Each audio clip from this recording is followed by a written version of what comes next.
সাভারের রানা প্লাজায় উদ্ধার কাজ অসমাপ্ত রেখে মানুষ সহ পুরো ভবন মিশিয়ে দিতে নির্দেশ দিয়েছিলেন তৎকালীন প্রধানমন্ত্রী শেখ হাসিনা।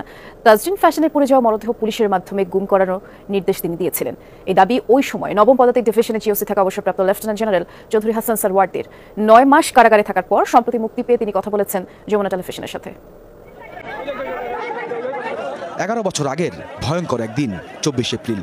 বাংলাদেশ তো বটেই, পুরো বিশ্বকে নাড়া দিয়েছিল সাভারের রানা প্লাজা ধস। ওই ঘটনায় আহত নিহতের পরিবার তো আছেই, এখনো অসংখ্য লোকের চোখে লেগে আছে বাঁচার জন্য চাপা পড়া মানুষের নিদারুণ আর্তনাদ।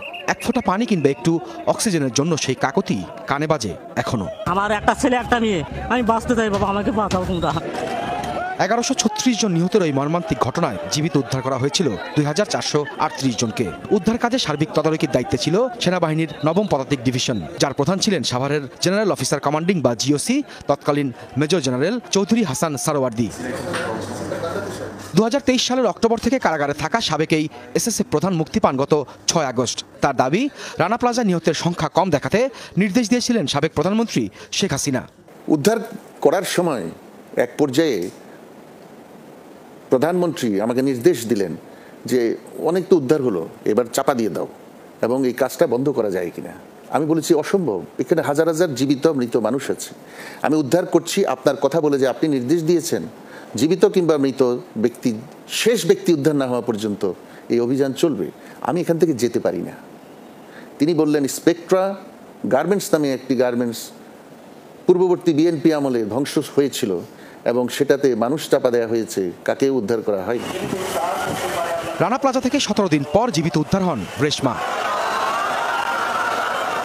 আলোচিত ঘটনাটি সম্পর্কে সন্দেহ অনেকের, আসলে কি হয়েছিল জানতে চাই চৌধুরী হাসানের কাছে।